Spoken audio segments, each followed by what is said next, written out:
Chapter 11 Om. For a long time, the wound continued to burn many travelers Siddhartha had to ferry across the river, who was accompanied by a son or a daughter, and he saw none of them without envying him, without thinking. So many thousand possess the sweetest of good fortunes, why don't I? Even bad people, even thieves and robbers have children and love them, and are being loved by them, all except for me.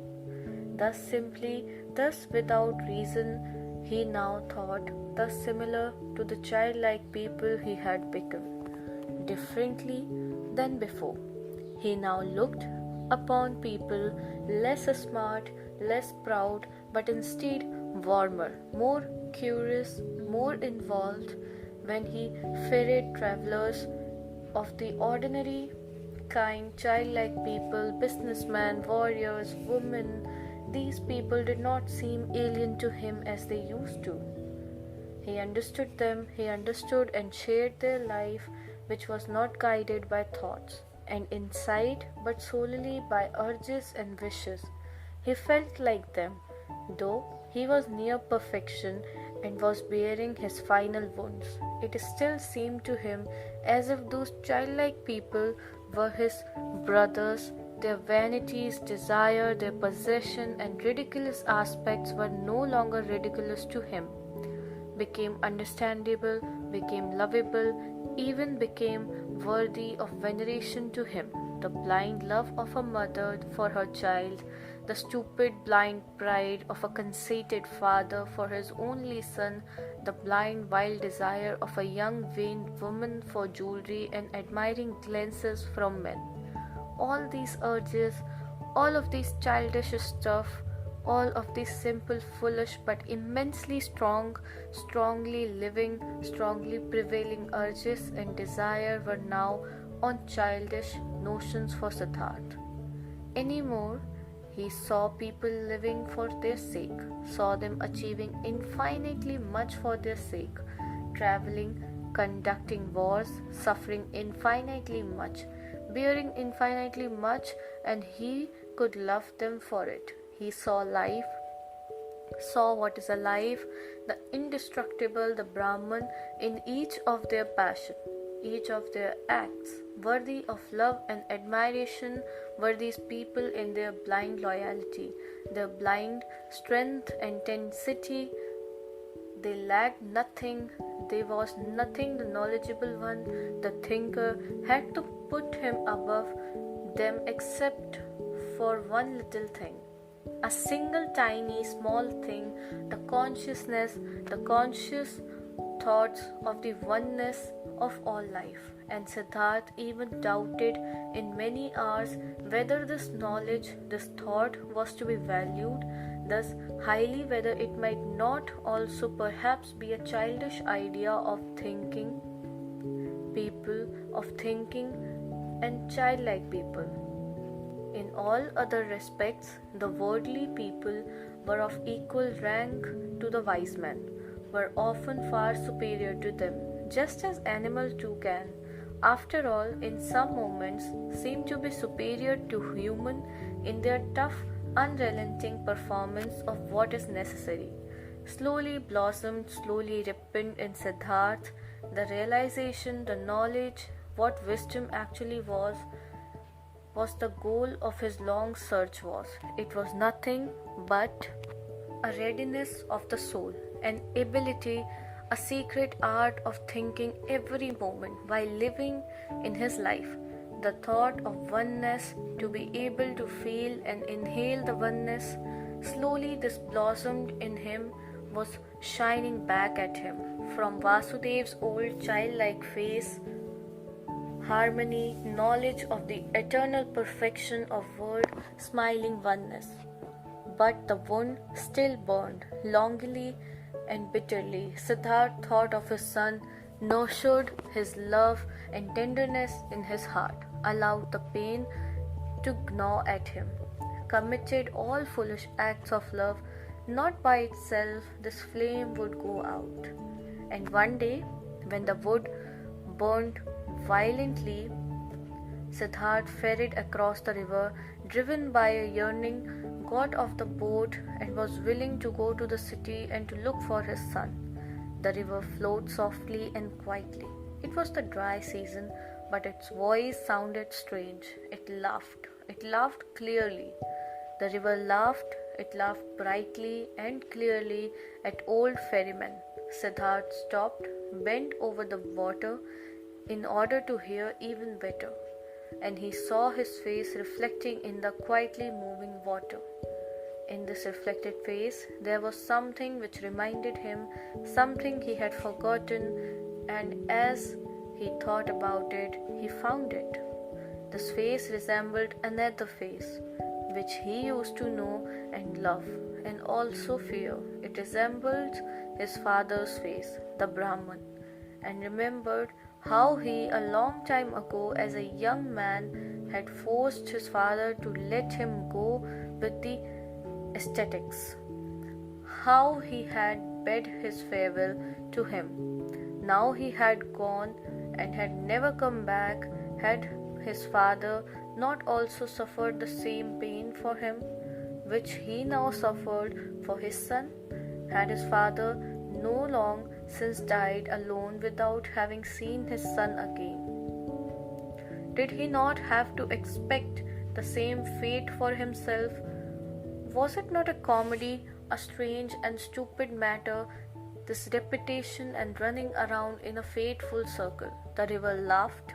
Yes, so it was. Everything came back which had not been suffered and solved up to its end. The same pain was suffered over and over again.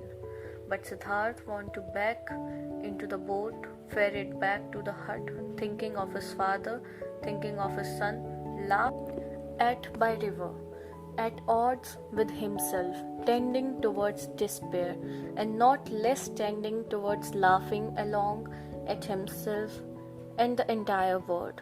Else, the wound was not blossoming yet. His heart was still fighting his fate. Cheerfulness and victory were not yet shining from his suffering. Nevertheless, he held hope.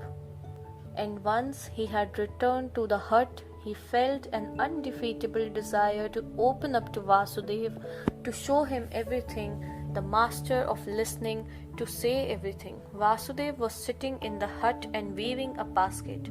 He no longer used the ferry boat. His eyes were starting to get weak, and not just his eyes, his arms and his hand was well. Unchanged and flourishing was only the joy and cheerful of his face. Siddhartha sat down next to the old man. Slowly he started talking. What they had never talked about, he now told him of his walk to the city at that time, of the burning wound of his envy at the sight of happy father, of his knowledgeable of foolishness, of such wishes, of his futile fight against them. He reported everything. He was able to say everything, even the most embarrassing parts. Everything could be everything shown, everything he could tell. He presented his wound, also told he flew today, how he ferried across the river, a childish runaway willing to walk to the city, how the river had laughed. While he spoke for a long time, while Vasudeva was listening with a quiet face. Vasudeva's listening gave Siddhartha a stronger sensation than ever before. He sensed how his pain, his fear flowered over him, how his secret hope flowed over him, came back at him from his counterpart. To show his wound to this listener was the same as bathing in it the river. Until it had cooled and become one with the river, while he was still speaking, still admitting and confessing, Siddhartha felt more and more that this was no longer Vasudeva, no longer a human being who was listening to him, that this motionless listener was absorbing his confessions into himself like a tree, the rain, that this motionless man was the river itself, that he was God himself, that he was the eternal itself. And while Siddhartha stopped, thinking of himself and his wound, the realization of Vasudev's changed character took possession of him. And the more he felt it and entered into it, the less wondrous it became. The more he realized that everything was in order and natural, that Vasudev had already been like this for a long time, almost forever, that only he had not quite recognized it. Yes, that he himself had almost reached the same state. He felt that he was now seeing old Vasudev as the people see the gods, and that this could not last. In his heart, he started bidding his farewell to Vasudev. Through all this, he talked incessantly. When he had finished talking, Vasudev turned his friendly eyes, which had grown slightly weak at him, said nothing. Let his silent love and cheerfulness, understanding the knowledge, shine at him. He took Siddhartha's hand, led him to the seat by the bank, sat down with him, smiled at the river. You have learned it, love, he said, but you have heard everything? Let's listen, you'll hear more. They listened. Softly sounded the river, singing in many voices. Siddhartha looked into the water, and images appeared to him in the moving water. His father appeared, lonely, mourning for his son. He himself appeared lonely, he also being tied with the bondage of yearning to his distant son. His son appeared, lonely, as well as the boy, greedily rushing along with the burning course of his young wishes, each one heading for his goal, each one obsessed by the goal, each one suffering. The river sang with voice of suffering. Longingly it sang, longingly it flowed towards its goal. Lamentingly its voice sang. Do you hear? Vasudev mute gaze asked. Siddhartha nodded. Listen better, Vasudev whispered. Siddhartha made an effort to listen better. The image of his father, his own image, the image of his son merged. Kamla's image also appeared and was dispersed, and the image of Govinda and other images, and then they merged with each other, turned all into the river, headed all, being the river for the goal, longing, desiring, suffering, and the river's voice sounded full of yearning, full of burning woe, full of unsatisfiable desire. For the goal the river was heading. Siddhartha saw it hurrying, the river which consisted of him, of his loved ones, and of all people he had ever seen. All of these waves and waters were hurrying, suffering towards goals, many goals, the waterfall, the lake, the rapids, the sea, and all goals were reached, and every goal was followed by a new one.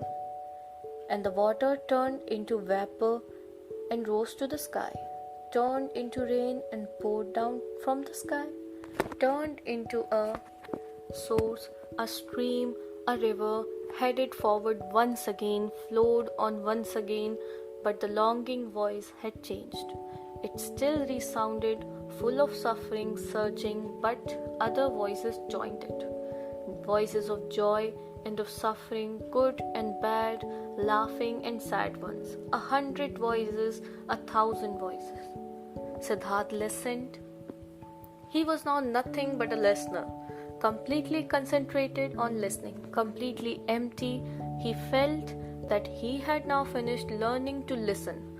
Often before, he had heard all this, these many voices in the river. Today it sounded new. Already he could no longer tell the many voices apart, not the happy ones from the weeping ones, not the ones of children from those of men. They belonged together. The lamenting of yearning and the laughter of the knowledgeable one, the scream of the rage and the mourning of the dying ones. Everything was one. Everything was intertwined and connected, entangled 1,000 times. And everything together, all voices, all goals, all yearning, all suffering, all pleasures, all that was good and evil, all of this together was world.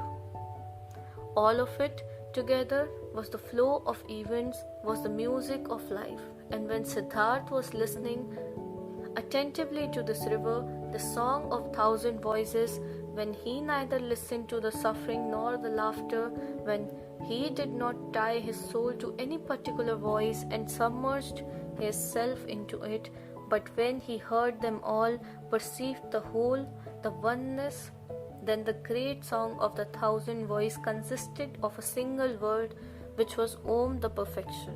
Do you hear? Vasudev gazed, asked again. Brightly Vasudev's smile was shining, floating radiantly over all the wrinkles of his old face, as the Om was floating in the air over all the voices of the river brightly. His smile was shining when he looked at his friend, and brightly the same smile was now starting to shine on Siddhartha's face as well. His wound blossomed, his suffering was shining, his self had flown into the oneness. In this hour, Siddhartha stopped fighting with his fate, stopped suffering. On his face flourished in cheerfulness, on knowledge which was no longer opposed by any will, which flows perfection, which is in agreement with the flows of event, with the current of life, full of sympathy, full of the pain, full of sympathy for the pleasure of devoted to the flow, belonging to the oneness. When Vasudev rose from the seat by the bank, when he looked into Siddhartha's eyes and saw the cheerfulness of knowledge shining in them, he softly touched his shoulder with his hand in this careful and tender manner, and said, I have been waiting for this hour, my dear.